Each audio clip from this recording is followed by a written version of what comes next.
Hi, Karthik. Hi, Bob. Thanks so much for taking the time to chat today. We've been hearing a lot in the news about the energy use of AI and big data centers, particularly by tech companies and other industrial enterprises. This is such an essential economic activity, but it puts a lot of pressure on companies as well as regional grids to do this in a way that's lower emissions and is cognizant of the environmental impact of the energy use. There's also a lot of variance in the way that firms approach energy emissions accounting and criticisms of this. So I was hoping today you could shed some light on these issues and talk about how an e-ledger approach solves for these and how it accounts for electricity emissions.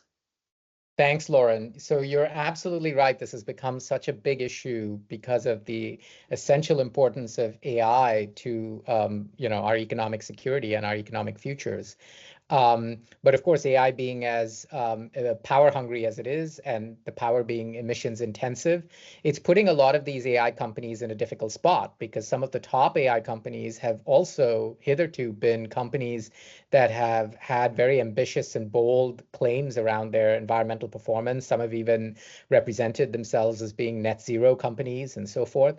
And so, with the pressure from the AI revolution, they are looking for ways in which they might be able to offset the tremendous amount of energy that they are consuming. And in that process, some variance has developed in their practices, their accounting practices. And roughly two schools of thought have emerged across different companies, and both schools of thought have received some criticism. So what we thought we'll do is just very quickly lay out those two schools of thought, as well as what might be the criticisms, and then bring some clarity to this, some conceptual clarity from the perspective of the e-ledgers framework, which actually makes this a fairly straightforward problem to solve, as with other things.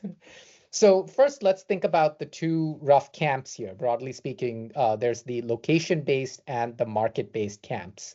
The location-based camp says that, well, unless you are using the emissions associated with the location at which you generated the electricity, you can't, your accounting is improper. So effectively, it has to be tied to the electricity generating source.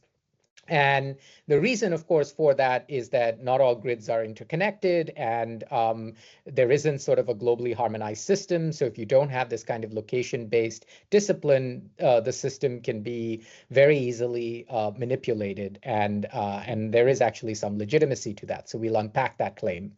On the other side is the market-based camp that is saying, no, we can trade these emissions, and as long as we trade it with a willing counterparty, we can use whatever the residual value we're left with at the end of that trade and apportion that to our activities. I mean, you obviously want capital to find its most efficient uses in a competitive economy. So there's great merit to thinking about this from a market-based perspective as well. So at first blush, it seems like there are good arguments for both camps, and there are also concerns with both camps. So can we unpack these? And I suppose the first place I would start is that this debate is somewhat of a false debate. And it only matters, the issue has only become a debate because e-liabilities and e-assets have been conflated. In the e-ledger system, e-liabilities are not tradable. When you lower your emissions, say from using cleaner sources of energy, then you generate lower e-liabilities, but those e-liabilities are not tradable because they are a fundamental informational property of the unit of inventory to which they're attached. But when you remove emissions from the atmosphere, whether it is through a sort of direct air capture type activity or even a carbon capture and sequestration type of activity and abatement type activity, then those kinds of removals basically are assets, e-assets. And e-assets, of course, are tradable as long, of course, as they are counted only once. So if you think about the implications of these two broad statements, it would suggest that the e-liabilities have to be effectively what you allocate as an e-liability has to draw from the sources of emissions that are associated with that unit of inventory. But if you have engaged in removal activities, those can be traded to others who might desire it further. Let's put it in the context of the debate on what happens with, whether I should use location-based versus market-based. Now, let's assume I'm a large AI company and I have a data center, say, at the center of the country, just for hypothetical reasons.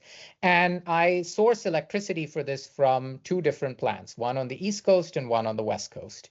And the East Coast plant is very clean and the West Coast plant is very dirty. I take in the total electricity from both plants and I feed it into my total pool of electricity that I've purchased. I therefore have the associated units of emissions with those different units of electricity, and I have to allocate those units of electricity and the emissions associated with them to my eventual products, which include the outputs of the data center. So in that particular example, since you're taking the clean and the dirty sources, you're basically adding them together and you get some sort of average across those. Now, it may be, for instance, that you've got some customers of your data center that are willing to pay a premium if you can sell them low emissions output from the data center, and other customers that are unwilling to pay that premium. So then you can even make an allocation across those so that you say, well, I'm going to take some of the clean electricity I got from my East Coast operations and source that into the high value add customers who are willing to pay the premium for the low emissions product. And the dirty emissions I'm going to allocate to the other customers, right? So in some sense, as long as everything is counted and it's counted only once and it's allocated to products, the system trues up. So in that particular example that we're looking at, there is no concern about location-based or market-based anymore. The concern might come up, for instance, if, let's say I have just one source of electricity, it's a dirty source of electricity, and I have a plant, say, a data center that is using that, but I want, to be able to have some low emissions data products as well, because of these customers who will pay a premium for it. Let's say, therefore, I pay to build a low emissions electricity plant in Bali or somewhere, on the other side of the planet, Indonesia, wherever it might be. And if I do that, then what I cannot do is take the low emissions from that plant and allocate it to my data center outputs here, because there's no connection between those two plants or those two grids, those two sources. But if I had a removal activity based in Indonesia that removed physical units of CO2, then of course I could buy the emissions from the removed units, the e-assets from that activity or facility, and allocate it against the e-liabilities on my operations here in the United States. So that is, so what's important here is to recognize that if you are the entity that controls the clean and dirty sources of emissions and you're allocating it to your products, then you have some liberty in how you make those allocations, as long as you follow the broad principles of causal logic. But if you are trying to buy somebody else's lower e-liabilities, that violates the system. But you are, of course, completely willing and free to buy somebody else's e-assets, which would exist in a sort of fungible market across the world. So let me stop there and turn it to Bob to see, Bob, if you want to add to anything I've said. So part of the reason, and maybe the whole reason, why there is this confusion in the marketplace comes from the way people are using the Scope 2 approach, where the user, in this case, the technology company, gets to decide what are the emissions of its electricity consumption.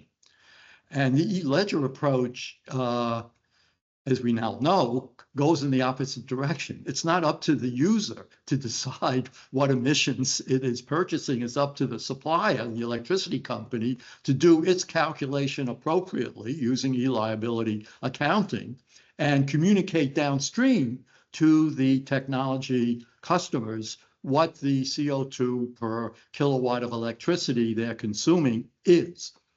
And so that gets us that, okay, what principles should the supplier of electricity be following in order to do this calculation for its downstream customers, including and especially data centers? So Karthik, now you can describe the principles that we have been developed to guide that calculation by the electricity supplier.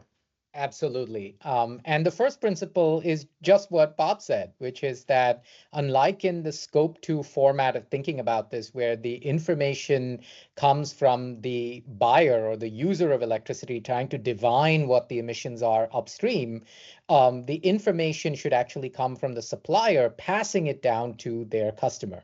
So that is the first and most important principle here. The second principle is that the unit time in which the emissions is reported should depend on what is sensible for the particular entity. So for instance, if you are, say, a 100-year-old hydro plant that effectively, has a fully depreciated capital base, and you have all of the electricity that you generate coming from the constant flow of water coming down the mountains or something like that, then the emissions associated with your electricity is probably close to zero, and that can be sort of a constant number reported on an annual basis because there isn't much meaningful variation on, say, an hourly, daily, or even monthly basis. But if you're, for instance, an electricity aggregator that buys electricity, a grid operator that buys electricity from many different sources, like, say, from wind energy, from solar energy, from fossil fuel energy, from hydro energy, nuclear energy, then, and you might adjust the grid mix of things bought based on the load, on the demand that you face, then it makes more sense for you to also report. On the supply, because at Yes. different times of the day, your supply from the various sources is going to vary. Yeah. So, but when you do that, then effectively what you want to do is make sure that you're reporting the emissions at the correct or appropriate unit time. So for instance, it could be every 15-minute intervals, whatever you think is economically meaningful. It could be 15-minute intervals or 1-hour intervals, but chances are it will be something quite discrete like that, as opposed to on a yearly basis. So that's the second principle.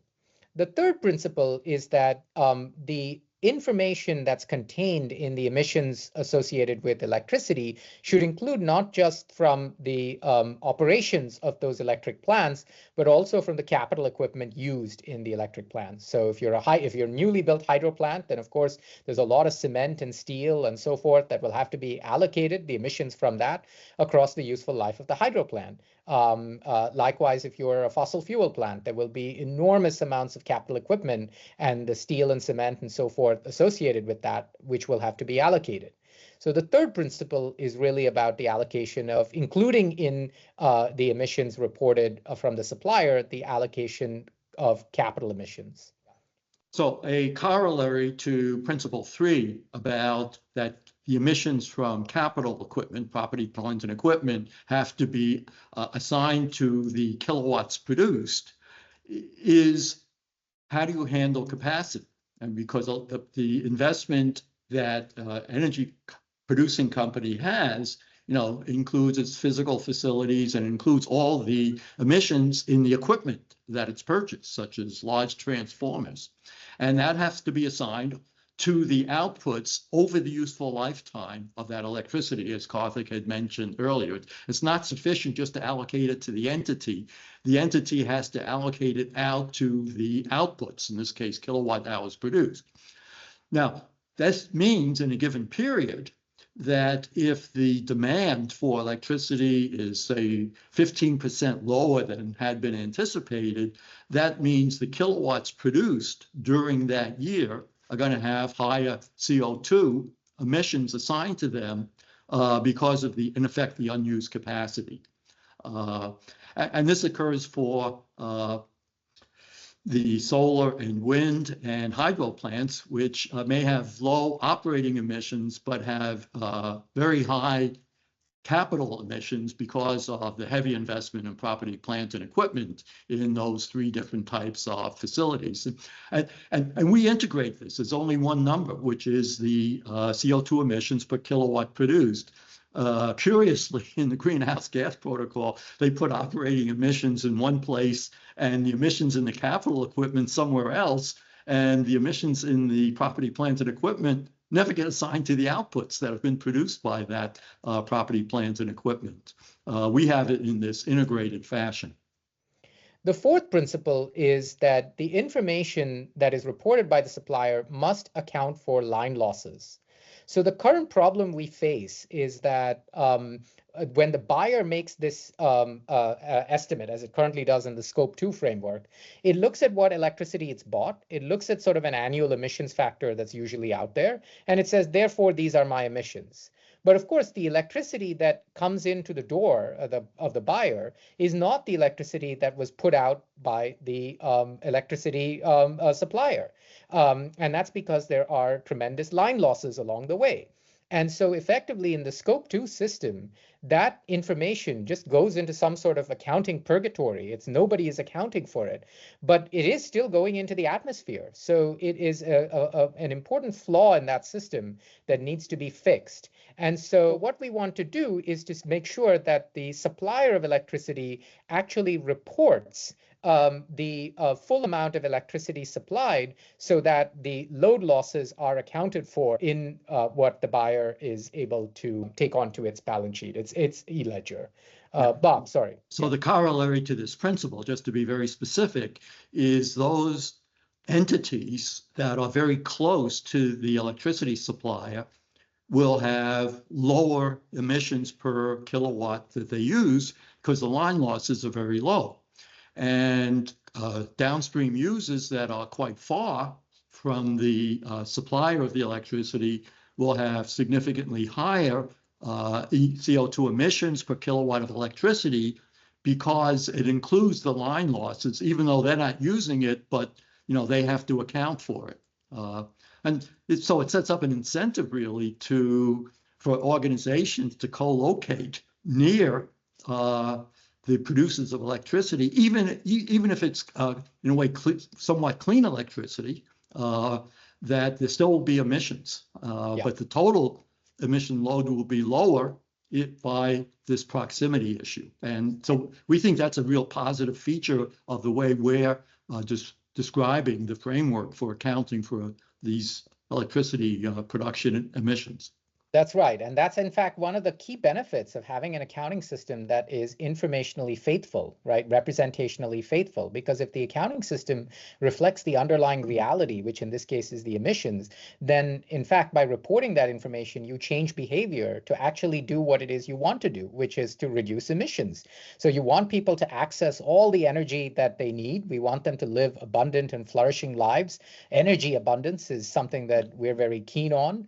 But we want to do it in a way that reduces emissions into the atmosphere. So you want to create a sensible accounting system that effectively traces the actual emissions associated with using a unit of electricity rather than some hypothetical emissions factor based on a user's assumptions.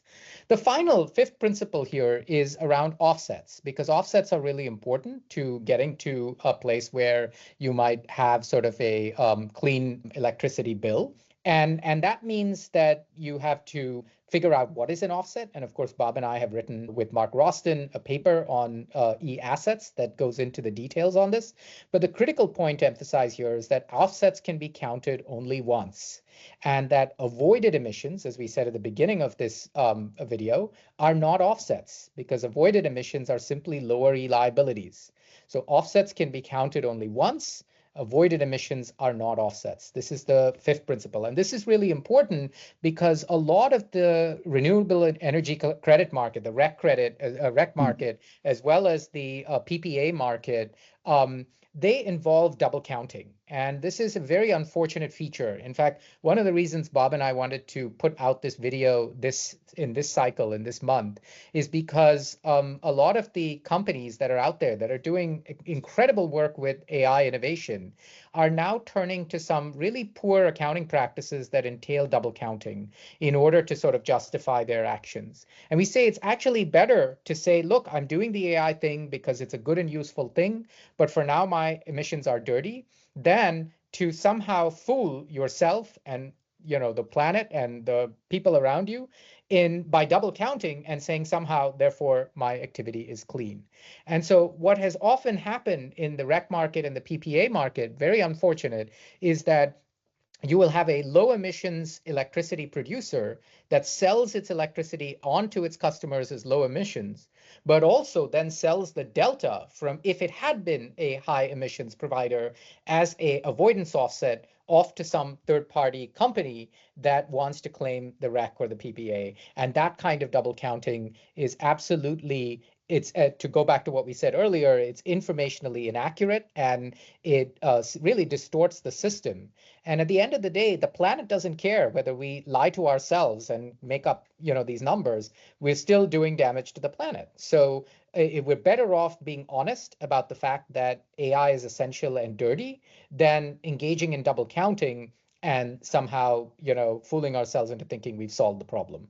With that, let me turn over to you, Bob, for a final word before we close this. Yeah, so we're glad to have this opportunity of clarifying these emissions associated with electricity production.